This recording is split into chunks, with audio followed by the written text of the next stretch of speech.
Ange, we didn't see Sonny at training this morning. Is he okay? And is there any other injury news?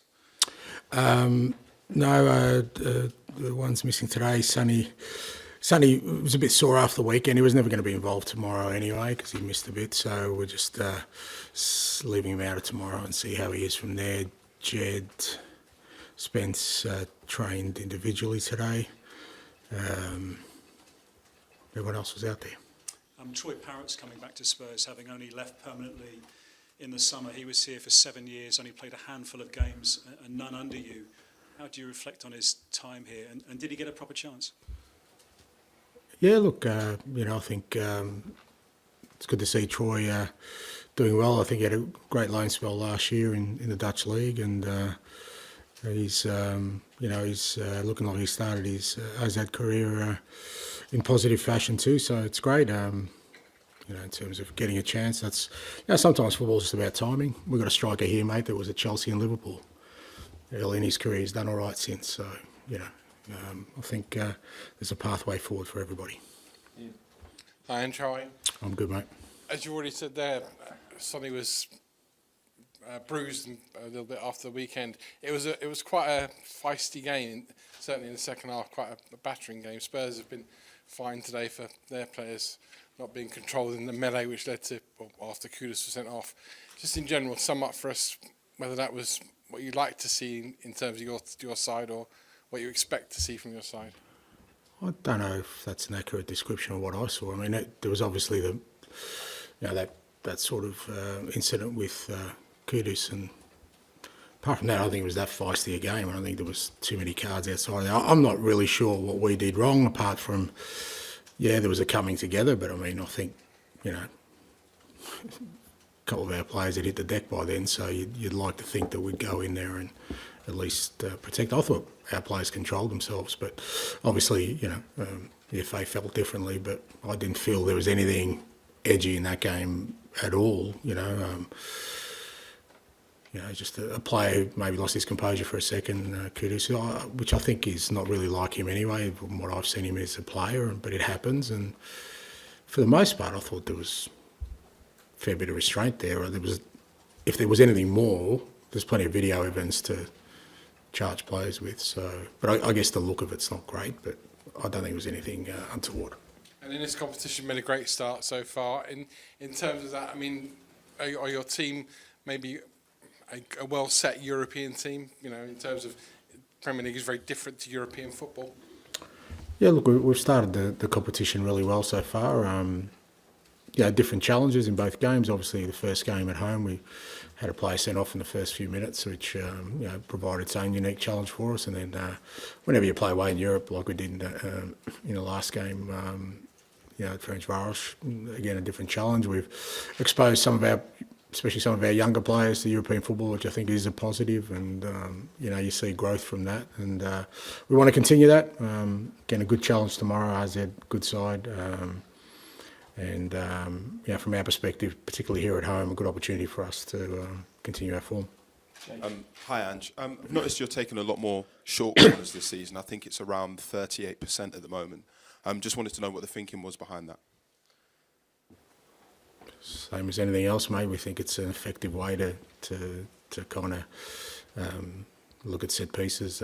Nothing too scientific. I think it sort of falls in line with our game plan of trying to control those kind of situations. Fair to say on the weekend, especially first half, our set pieces were really poor. We were all disappointed with them. More around the delivery than anything else, because if you don't get the delivery right, it's not great. But when you have I think we had 12 corners in a half of football, shows how dominant you are, but we didn't really use them to any effect. So, something we need to improve on. And with Richarlison just returning to fitness, is he in a position to start tomorrow? Yeah, I think Richie got through the weekend really well. He's trained.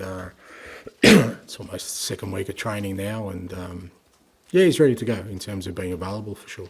Wilson Odebear as well. He's back in training. Chance of him getting some game time tomorrow. Yeah, potentially. Again, we're just got to be a bit more careful with him because obviously he's missed a lot and he's only had sort of this week of training. But we'll be involved tomorrow in the squad. Game time will be a little bit game dependent, I think, with him, but good to get him back, and certainly, after this week, should be fully available. Thanks, Ange. Thanks, mate. Question in ESPN Netherlands. How many questions did you ask Mickey van der Ven about AZ, or did you already know everything about AZ? I think I know more about Dutch football than Mickey van der Ven. He was in Germany. He was at... No, look, I know AZ really well. I know Dutch football really well. Australia's always had a strong connection with Dutch football. Yeah, so I've always followed it very closely. And AZ, we played AZ when I was at Celtic in the Europa League a couple of years back. So always a good side, really good at identifying young talent. There's also a bit of a Japanese connection there because I followed them closely. I mean, when we played them last time, Sugiwara was there. Now he's in the Premier League, and we've got Maikano there now. So I've always followed Dutch football and AZ, so we know the information we need. Neil. Sorry. So you follow Dutch football a lot. Are you surprised that Mickey, he was born in the region of Alkmaar, has never played at AZ? And the second question is, how do you look at his developments at the national Dutch team, and do you talk with him about that? Yeah, look, with Mickey, fair to say he kind of developed late but very quickly, because I think even at Volendam there was a period they were unsure about him, but you could tell once physically he grew and the kind of player he was, his journey went very quickly. Obviously, Volendam, and then the year he had in the Bundesliga, he adjusted really well. And then I thought for us last year he was outstanding for his first year in the Premier League. And obviously he had an injury which kind of set him back a little bit. But he's growing all the time. He's maturing. I think he'll become more of an influence at national team level. He's now. He's played a couple of games at left back, at left centre back. So, and I think for him, the more he plays with the national team, I think it'll give him even more belief. But he's going very well, and I'm sure he'll be important. He'll definitely be an important member for our team, but also for the Dutch national team.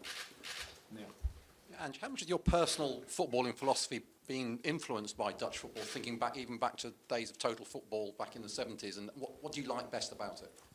Yeah, no, great influence. I kind of, the whole sort of total football era was kind of when I first, sort of fell in love with the game, and 74 World Cup, probably the pinnacle of total football, was also Australia's first time in a World Cup, mate. So at 2 a.m. I was up watching a grainy black and white TV, and fascinated by the way the Dutch went about their football. Johan Cruyff, I think, was a genius in many respects, not just as a footballer, but as a football thinker. Great influence. And then that sort of filtered into Australian football. We've had Gus Hiddink, who took us to the next World Cup, and many Dutch coaches have come through there. So, it's been a strong influence in a lot of sort of my thinking. People talk about my high line, but watch the Dutch in 74 and you'll see something even more radical than me. So I've got a bit of a way to go.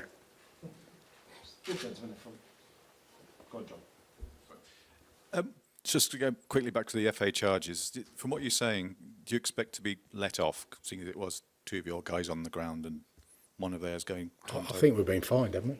You have been fined? Yeah. Oh, sorry. Not me. Yeah.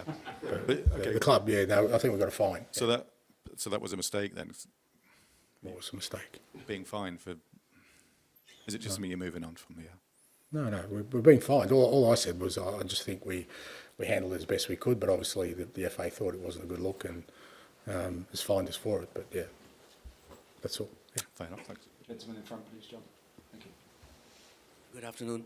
I'd say it's your ambition to play Champions League next season. Is it? Would you rather get there by winning the Europa League or by ending in the first four in the Premier League? What happens next year will happen next year. What our ambitions are, to obviously do well in this competition, and you know, where that takes us is kind of secondary to us.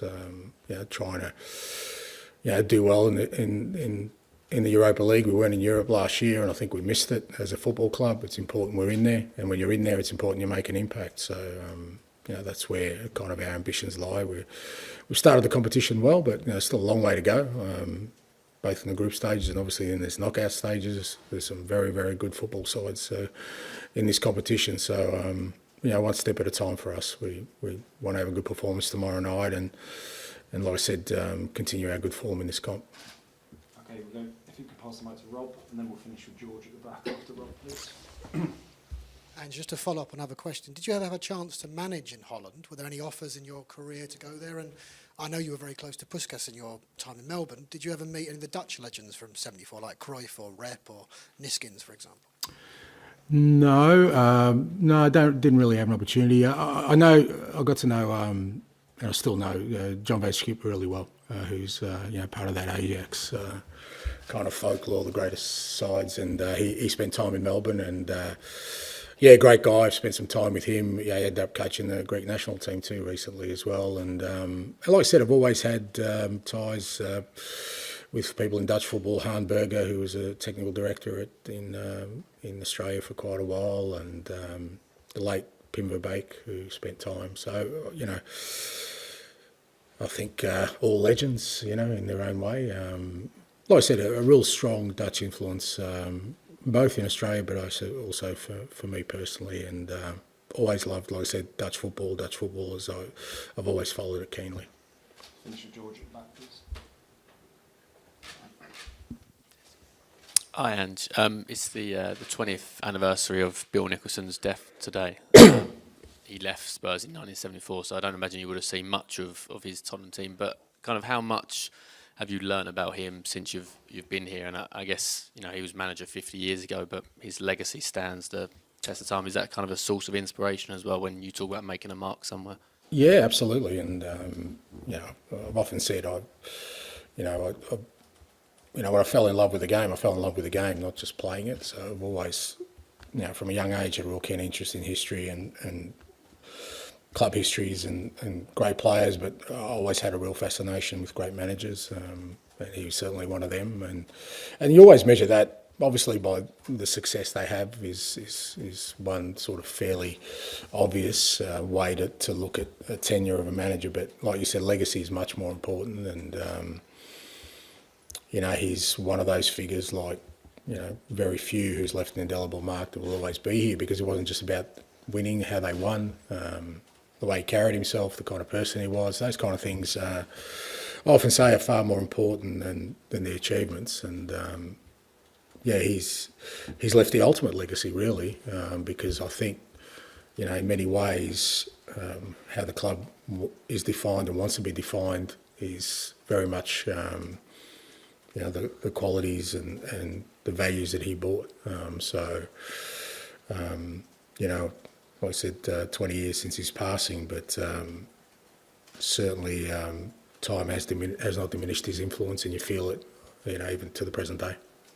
Do you see a lot of similarities with kind of how your team wants to play? And I guess the way that, you know, I think his famous quote is, you know, if we foul, we want to foul aiming high, not succeed aiming low. That sort of feels like it fits with yourself. Yeah, look, I think there is, you know, I've said before, I feel like there is a synergy between sort of, you know, what the club aspires to be and sort of who I am and what I've been. So I think it certainly helps me, because I kind of, you know, when I'm sort of unwavering in my belief going forward, I like to think it's aligned to what the club wants. I'm not sort of, you know, going against the grain, so to speak. Thank you very much. Thank you. Thank you. Yeah, if you like the